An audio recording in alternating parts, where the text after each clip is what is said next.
쿠팡 청문회에 김범석 의장은 끝내 나오지 않았습니다. 대신에 새로 부임한 대표가 출석해 하나마나한 답변만 반복했습니다. 강푸른 기자입니다. 쿠팡 실소유주 김범석 대표 없이 시작된 청문회. 일주일 전 취임한 임시 대표만 출석했습니다. 핵심 증인들도 다 빠져 있는데 오늘 이 청문회를 해봤자 뭐 합니까? 여기서 뭘 얻을 수가 있습니까? 이달 초 있었던 현안 질의 때의 모습이 청문회에서도 또 반복됐습니다. 쿠팡 측은 김 대표에 대한 책임 추궁을 회피하며 김 대표 엄호에만 급급해 강한 질타를 받았습니다. 김범석 의장, 자유로울 수 없죠? 예, 아니로 답하세요. He and the entire board of directors are 됐습니다. aware of this. 사태의 심각성과 거리가 먼 발언이 이어지면서 시간 뺏기 작전 아니냐는 비판이 쏟아졌습니다. I'm happy to be here to do so and to answer any questions that the committee might have. 위원장님 이런 의미 없는 답변이 아닌 건 좀. 네, 이거 삭제해드리겠습니다. Happy to be here 이런 거 번역하시겠습니까, 통역? 피해 보상에 대해선 검토 중이라며 이번에도 구체적 안은 나오지 않았습니다. We will be rolling out a responsible compensation plan for our customers. 대신 내년 상반기까지 기존의 비밀번호 대신 패스키 인증을 도입하겠다고 설명했습니다. 보안 수준이 더 높은 이 방식은 타이완 쿠팡에서 이미 쓰는 방식인데 한국에는 뒤늦게서야 적용하겠다는 겁니다. My understanding it will be early within the first half of 2026. There are just complexities in rolling out across a large user base.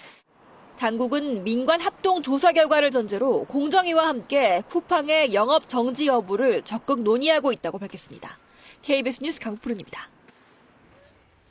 쿠팡의 미흡한 대응에 시민들의 분노도 커지고 있습니다. 한국 소비자들의 불안을 무시하고 있다는 건데 소비자 단체들은 쿠팡 탈퇴 운동에 나섰습니다. 김채린 기자가 보도합니다. 5년 넘게 쿠팡을 사용해온 서아론 씨. 맞벌이에 아이 둘을 키우며 일주일에 두세 번씩 쿠팡을 이용했지만 지난 6일 회원 탈퇴했습니다. 미안해하거나 재발 방지를 하기 위해서 정말 노력하겠다는 태도가 보이지 않았던 것 같고. 유출 사실이 알려진 지 2주가 넘도록 소극 대응하는 쿠팡을 보며 불매 의지는 더욱 커졌습니다. 지금 쿠팡은 우리 아니면 소비자들이 뭘 선택할 거야 라는 이런 태도를 가지고 있는 것 같아서 그게 아니다. 너희 말고도 선택할 수 있는 다른 것들이 있다. 이런 것들을 좀 보여주고 싶었습니다. 탈퇴하자! 탈퇴하자! 탈퇴하자! 소비자 단체들도 공동 대응 수위를 높이고 있습니다. 쿠팡 탈퇴 소비자 행동을 정식으로 출범하고 전국에서 회원 탈퇴와 앱 삭제 운동을 벌이기로 했습니다.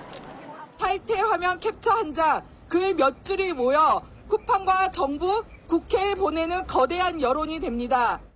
쿠팡은 회사의 수익성과 직결되는 민감 정보라며 회원 탈퇴 규모는 공개하지 않고 있는 상황. 정보 유출 발표 직후인 12월 첫 주 1,600만 명대였던 쿠팡의 일간 이용자 수 추정치는 지난주 1,500만 명대로 줄었습니다. 로켓 배송 그런 거에 안 쓰니까 불편할까로 생각했는데 실제로 다른 플랫폼도 사용해보니까 그렇게 불편하진 않아서 괜찮은 것 같습니다. 저는 계속 이런 상태면 탈퇴할 거고요. 와이프는 심지어 한번 탈퇴를 했어요. 힘든 걸 무릅쓰고. 고객의 신뢰는 쿠팡의 가장 소중한 자산이라는 김범석 대표의 발언이 뒤늦게나마 행동으로 나타날지 소비자들은 지켜보고 있습니다. KBS 뉴스 김채린입니다. 통일교 정치권 로비 의혹을 수사 중인 경찰이 한학자 총재를 접견 조사했습니다. 또 한 총재의 최측근을 불러 조사했는데 280억 금고의 금고지기로 알려진 인물입니다. 문예슬 기자의 보도입니다. 정치권 금품수수 의혹의 정점인 한학자 통일교 총재. 경찰이 서울구치소를 찾아 구속수감 중인 한 총재를 조사했습니다. 통일교 본산인 천정군과 주요 피의자 자택 등 10곳에 대한 전방위 압수수색 이틀 만에 핵심 피의자 조사에 나선 겁니다. 경찰은 한 총재를 상대로 금품수수 의혹을 받는 전재수 전 해수부 장관과 임종성, 김규환 전 의원을 만난 적이 있는지, 금품 공여 사실이 있는지 등을 집중 추궁했습니다. 한 총재는 이들을 만나지도 금품을 건네지도 않았다며 의혹을 부인한 걸로 전해졌습니다. 하지만 경찰은 압수수색 영장에 전 통일교 세계본부장 윤영호 씨가 한 총재 지시를 받아 금품을 공여했다고 특검에서 시인했다고 적시했습니다. 한 총재 조사 직후엔 최측근으로 분류되는 280억 금고직이 김모 씨에 대한 참고인 조사도 이어졌습니다.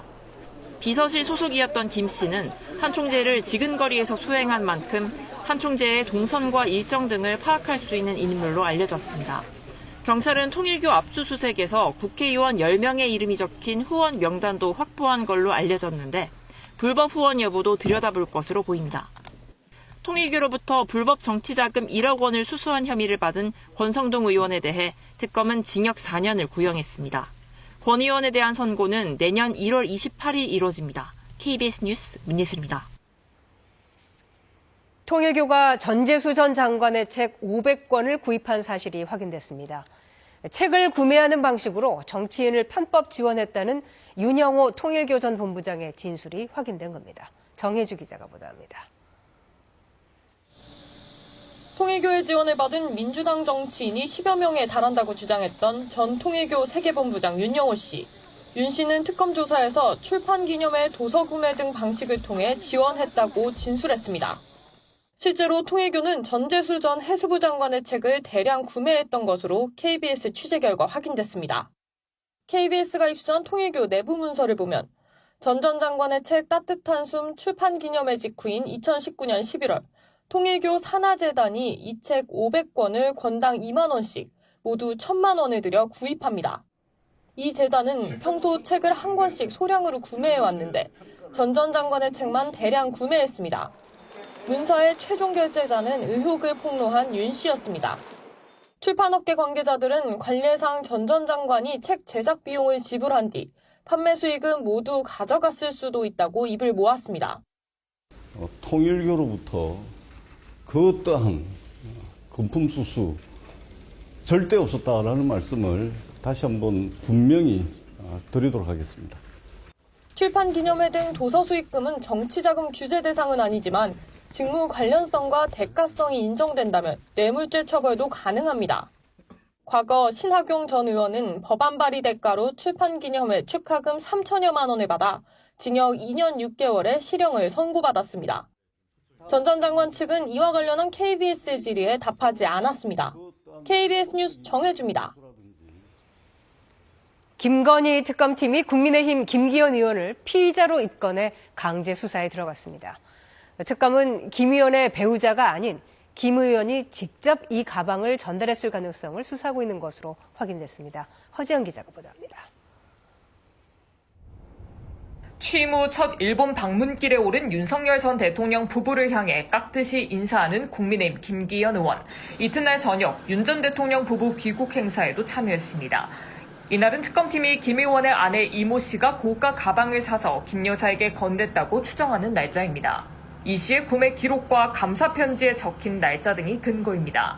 그런데 이날 윤 전 대통령 부부는 해외에 다녀왔습니다.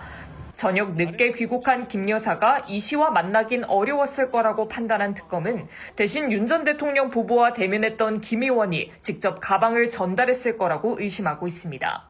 이에 특검팀은 김 의원을 청탁금지법 위반 혐의의 공범으로 입건했습니다. 특검팀은 김 의원의 동선 등을 확인하기 위해 차량 운행일지 등이 있는 국회 사무처를 압수수색하고 사무실과 자택에서도 김 의원 부부 휴대전화 한 대씩을 확보했습니다. 특검팀은 김 의원이 소환 조사를 피하고 있다며 곧 다시 부르겠다고 예고했습니다. 김 의원은 소환 불응은 지어낸 말이라며 있지도 않은 혐의니 증거가 나올 리 없다고 반박했습니다.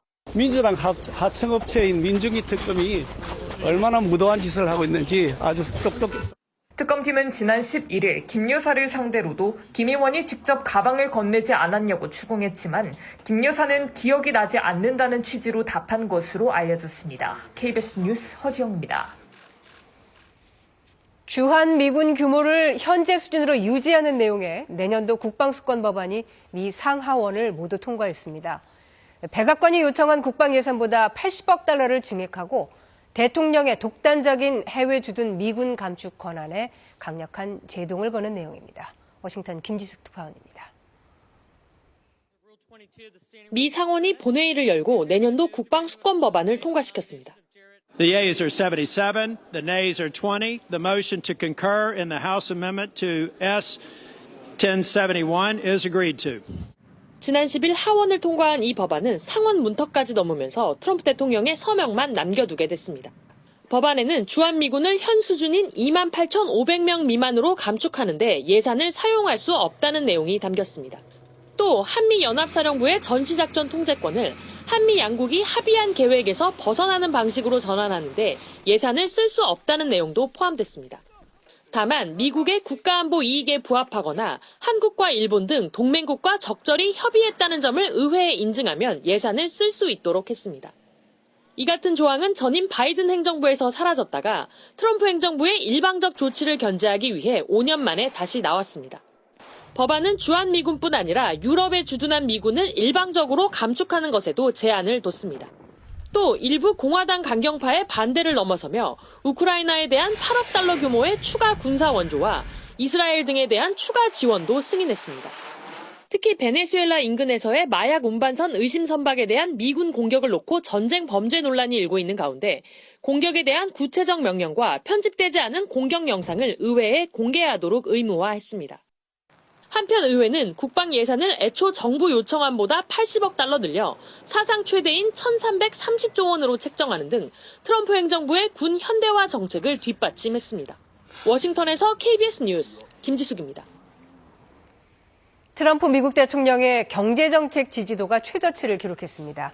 PBS 방송 등이 최근 미국 성인 1,440명을 대상으로 진행한 여론조사에서 응답자의 57%가 트럼프 대통령의 경제 운영 방식을 지지하지 않는다고 답했고 잘하고 있다는 응답은 36%에 그쳤습니다. 이는 트럼프 집권 1, 2기 전체를 통틀어 가장 낮은 수치입니다. 이 같은 지지율 하락 속에 트럼프 대통령은 한국 시각으로 오늘 오전 11시 대국민 연설을 할 예정이어서 어떤 메시지를 내놓을지 주목됩니다. 트럼프 미국 대통령이 유조선 봉쇄령으로 압박 수위를 높이자 베네수엘라가 석유 침탈이라며 강하게 반발했습니다. 중남미 국가들은 평화적 해결 방안을 찾을 것을 촉구했습니다. 뉴욕 박일중 특파원입니다. 베네수엘라가 미국을 향해 석유를 훔치려 한다고 반발했습니다. 전날 트럼프 미국 대통령이 베네수엘라 정권을 외국 테러 단체로 지정하고 제재 대상이 된 유조선의 베네수엘라 출입을 전면 봉쇄하기로 한 데 따른 반응입니다. Se lo quieren robar literalmente y nosotros no lo vamos a permitir sencillamente. Esto es un país soberano que se respeta. 베네수엘라 국영석유회사도 성명을 내고 에너지 주권 수호와 해상 운영 보호에 대한 의지 등을 재확인한다면서 원유 수출 작업은 정상적으로 유지되고 있다고 강조했습니다. 베네수엘라의 국내 총생산 가운데 원유와 그 부산물 수출이 차지하는 비중은 절반이 넘습니다. 그만큼 수출 통제는 마두로 현 정권을 교체할 최대 압박 수단 가운데 하나로 평가됩니다. If he's going to really blockade Venezuela and, specifically with the purpose of going after those oil tankers, that would be more likely to create the conditions for regime change. 긴장이 고조되자 브라질의 룰라 대통령은 말의 힘은 총의 힘을 능가한다며 정상 간 대화를 촉구했습니다. 멕시코 셰인바움 대통령은 유혈 사태를 막기 위해 유엔에 개입을 촉구했고 때마침 유엔은 구테르스 사무총장이 마두로 대통령과 통화했다며 긴장 완화 필요성을 재확인했다고 전했습니다. 한편 마두로 정권의 위협에도 노벨 평화상 수상을 위해 노르웨이 방문을 감행한 베네수엘라 야권 지도자 마차도는 오슬로를 떠난 것으로 알려졌습니다. 뉴욕에서 KBS 뉴스 박일중입니다. 이번엔 KB증권 연결해서 오늘의 주식시장 알아보겠습니다. KB증권입니다. 미국 AI 관련주가 급락한 영향에 국내 증시도 하락 출발했습니다. 코스피는 4,000선을 내주기도 했지만 현재 낙폭을 줄이고 있고 코스닥도 4흘째 조정받고 있습니다. 이 시각 현재 코스피는 37.95포인트 하락한 4,018.46에 코스닥은 8.59포인트 내린 902.48에 거래되고 있습니다. 간밤 미국 증시에서 나스닥 지수는 오라클 충격에 1.8%대 급락하는 등 3대 지수 모두 하락했습니다. 코스피 시장에서 기관의 순매수를 개인은 팔고 있습니다. LG에너지솔루션이 대규모 배터리 공급 계약 해지 소식에 급락하는 등 2차전지와 전선, 조선주를 비롯해 하락 종목이 우세합니다. 반면 CJ 대한통운과 삼성 에피스홀딩스, 이마트와 SK스퀘어 상승하고 있습니다. 오늘 코스닥 시장에 입성한 RG노믹스는 공모가 대비 4배 급등했고 클로봇 신고가를 기록 중입니다. 이 시각 현재 달러화에 대한 원화 환율은 1,478원 10전에 거래되고 있습니다. 지금까지 KB증권이었습니다.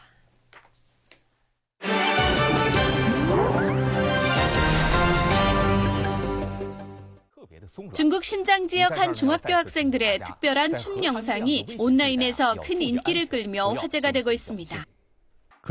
신장 푸처시의 한 중학교. 쉬는 시간이 되자 교실 전체가 공연장으로 변합니다.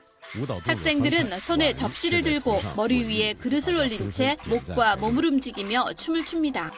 강한 목소리에 맞춰 리듬감 있게 목을 돌리고 팔을 흔들어도 정수리에 얹어놓은 그릇은 안정감을 유지합니다. 跳了这个顶碗舞，我觉得特别有意思，而且可以放松心情。 춤을 지도한 선생님은 추운 겨울 아이들의 신체 활동과 학업 스트레스 해소를 위해 지역 전통춤을 교실로 가져왔다고 설명합니다. 古典节奏强的音乐，刚开始我发现尽量的能够把他们的天赋、天性展示出来，让他们在这个快乐中。 그릇을 이고 추는 접시춤 영상은 단 이틀 만에 50만 조회수를 돌파하며 인기몰이 중인데요. 학생들은 재미있는 춤 동작으로 스트레스도 풀고 지역의 전통 문화도 알릴 수 있어 기쁘다고 말합니다. 한밤중 미국 일리노이 대학교의 한 교실. 학생들이 모여 걸려오는 전화를 받고 있습니다. What song would you like us to sing for you? Jingle Bell Rock, please. 곧이어 교실 안에 캐럴이 울려 퍼집니다. Jingle bell, jingle bell, jingle bell rock. 전화 한 통이면 학생들이 직접 캐럴을 불러주는 이 서비스는 일리노이 대학교에서 65년째 이어져 온 연말 전통입니다. 65년 전 크리스마스의 기쁨을 나누고 싶었던 한 학생의 작은 아이디어에서 시작돼 이제는 매년 수천 통의 전화가 걸려오는 대학의 대표적인 연말 행사로 자리 잡았습니다. 전화는 일리노이 전역은 물론 미국 각지, 해외에서도 걸려옵니다. We believe in the power of music, and especially in giving back to our communities through music. Hark the herald angels sing, glory to the newborn. 전통 캐럴부터 최신 음악까지 신청곡의 제한은 없습니다. 이 캐럴 전화 서비스는 매년 연말 일주일간 운영되는 한정 이벤트로 이번 주 종료됩니다. 고령의 부모가 중증 장애를 가진 자녀를 직접 돌보는 노장 간병 세대가 늘면서 부모가 세상을 떠난 뒤 자녀가 어떻게 살아갈지를 걱정하는 부모도 늘고 있습니다. 69살의 나카무라 씨. 중증 지적 장애를 가진 32살 딸을 집에서 돌보고 있습니다. 딸은 물건을 부수는 등 행동 장애를 보여 늘 곁에서 지켜봐야 합니다. 딸과 저녁마다 산책하는 게 일과인데 갑자기 주저앉는 돌발 행동도 잦아 긴장의 끈을 놓을 수 없습니다. 내년에 70을 맞는 나카무라 씨는 집에서 딸을 돌보는데 점점 한계를 느끼고 있다고 합니다. 자신의 사후를 대비해 딸을 맡길 곳을 찾고 있지만 선뜻 받아주겠다는 곳을 찾기 어렵습니다. なんか生きてる間に子供が過ごす場所を見つけてやらなきゃなっていうのは思ってるんですけどね. 후생 노동성 조사 결과 집에서 생활하는 40살 이상의 지적 장애인은 42만여 명. 이 중 부모와 함께 사는 비율은 64%로 부모의 고령화가 진행될수록 노장 간병 세대는 더 늘어날 수밖에 없는 상황입니다. 터키 남부 안탈리아의 험준한 산악지대에서 양치기로 생활하고 있는 테크타스 할머니. 염소와 양 70마리가량을 키우는 이 현역 양치기의 나이는 올해 96살. 가파른 바위길, 젊은 사람도 버거운 산길이지만 그녀에게는 70년 가까이 다져진 삶의 일부입니다. 젊은 나이에도 견디기 힘든 고된 삶의 방식을 변함없이 이어가고 있는데요. 산이 집이고 염소가 가족인 삶에서 애정으로 동물들을 돌보며 자연 속에서 지내는 것이 건강한 장수의 원동력이라고 말합니다.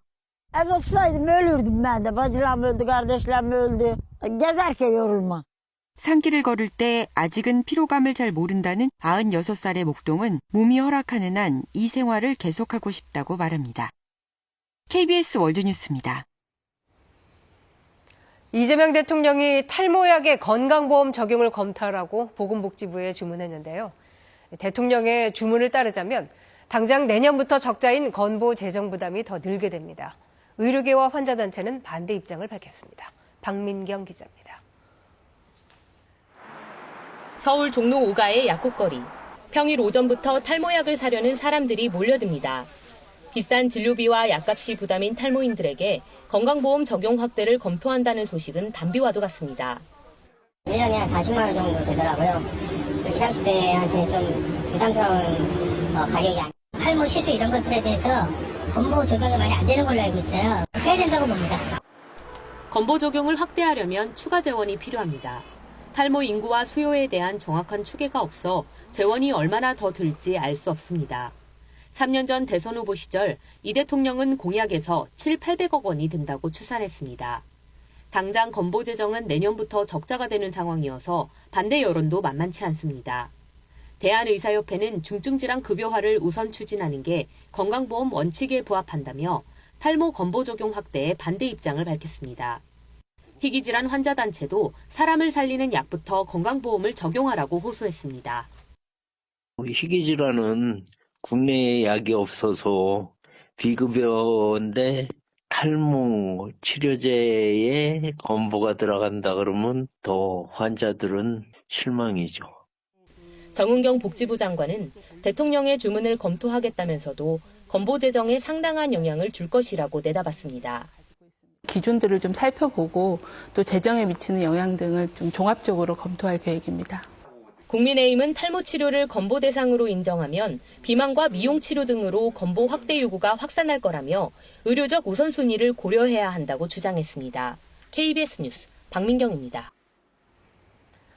지난 4월 경기 광명의 신안산선 철도공사 구간이 붕괴하는 대형 사고가 있었는데 아직까지도 피해 복구와 보상이 제대로 이루어지지 않고 있습니다.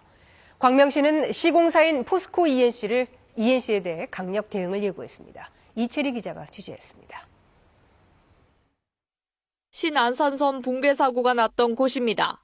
꺼진 땅을 흙으로 메우는 일명 되메우기 작업은 끝났지만 사고 조사로 복구 작업은 아직 시작하지 못했습니다. 문을 닫은 인근 식당 안은 바닥장판이 뜯겨나가고 물이 샌 자국으로 얼룩져 있습니다. 추가 붕괴 위험으로 영업장을 떠나야 했던 상인들은 하루아침에 생계를 잃었다고 호소합니다. 여태까지 영업을 못하고 그 실내는 완전히 엉망이 돼버렸고 한 3년 정도는 가야 되지 않나 싶어요. 사고 8개월이 지났지만 피해업소 16곳 중 8곳의 피해 보상이 제대로 이루어지지 못한 상황입니다. 영업 손실 부분을 우리가 세금 신고한 그대로 해줘라라는 입장인데 포스코에서는 막무가내로 안 된다, 못 해준다는 거. 공사장 주변 마을과 연결하던 통로 박스 등의 시설물도 여전히 막혀 있습니다. 광명시는 설 명절 전까지 주민과 상인에 대해 보상하라며 강력 대응 방침을 내놓았습니다. 분명히 경고합니다. 포스코 ENC가 이번 사고에 책임 있는 조처를 이행하지 않는다면 광명시는 민사, 형사, 행정 책임을 모두 포함한 전면 대응에 나설 것입니다. 포스코 ENC는 안전 확보와 주민 생활의 안정이 조속히 이뤄질 수 있도록 대응하겠다는 입장을 밝혔습니다. KBS 뉴스 이채리입니다. 심장이 몸 밖으로 튀어나오는 질환을 가진 신생아가 국내에서 처음으로 기사회생했습니다. 100만 명 가운데 5명꼴로 나타나는 초희귀 질환인데 아기를 살리기 위해 병원 의료진이 총동원됐습니다. 박광식 의학전문기자입니다. 지난 4월 태어난 터린이 탁구공만한 심장이 가슴 한가운데를 뚫고 나와 박동합니다. 심장이 몸 밖으로 튀어나온 심장 이소증으로 대부분 출생 전에 사망합니다. 밖으로 나와 있다 보니까 계속 혈압 유지도 안 되고 산증도 계속 진행되는 상태였어가지고 아이를 살릴 수 있을까 하는. 심장을 둘러싸는 가슴뼈와 갈비뼈가 없어 태어나도 보통 사흘을 버티기가 어렵습니다. 서린이를 살리기 위해 서울 아산병원 6개 과목 의료진이 총 동원됐습니다. 인공호흡기를 달아 생명을 연장했고 생후 한 달째 3차례에 걸친 수술 끝에 심장을 가슴 안으로 넣는 데 성공했습니다. 심장 이소증 신생아 치료에 성공한 건 국내에서 처음입니다. 양쪽 폐가 다 흉곽들을 채우고 있는 상황에서 심장을 집어넣기가 조금 어려움은 있었습니다. 더 넣고 또 당기고 이렇게 해가지고 심장은 한 3번에 걸쳐서 생후 2달째 배양한 피부로 심장을 덮었고 3D 프린팅으로 만든 맞춤형 보호대까지 만들어줬습니다. 100일 되던 날 서린이는 처음으로 환한 미소를 보여줬고 힘든 치료를 다 버텨내고 생후 8개월 만에 퇴원했습니다. 서린이의 심장은 이제 몸속 제자리에서 힘차게 뛰고 있습니다. 치료들을 하나둘씩 다 이겨내고 있는 걸 보면서 너무 기특해요. 앞으로 치료들도 그냥 엄마랑 같이 하나둘씩 다 이겨내면 좋겠어요. 서린이 어머니는 14번의 시험관 시술 끝에 만난 아이를 포기할 수 없었다며 의료진에게 감사를 전했습니다. KBS 뉴스 박광식입니다. 오늘 아침 전국 대부분 지역의 기온이 영하권으로 떨어지면서 반짝 추위가 찾아왔습니다. 서울의 최저 기온은 영하 1.9도로 어제보다 5도 정도 낮았고 충북 영동과 전북 장수 등 내륙 지역은 어제와 비교해 10도 이상 뚝 떨어졌는데요. 하지만 한낮에는 다시 기온이 올라가 오늘은 기온의 일교차가 크게 벌어지겠습니다. 특히 남부 내륙 지역은 아침과 낮과 밤의 기온차가 15도 안팎까지 나겠습니다. 이후에는 계속 기온이 오름세를 보입니다. 토요일에는 서울의 낮 기온이 11도 등 중부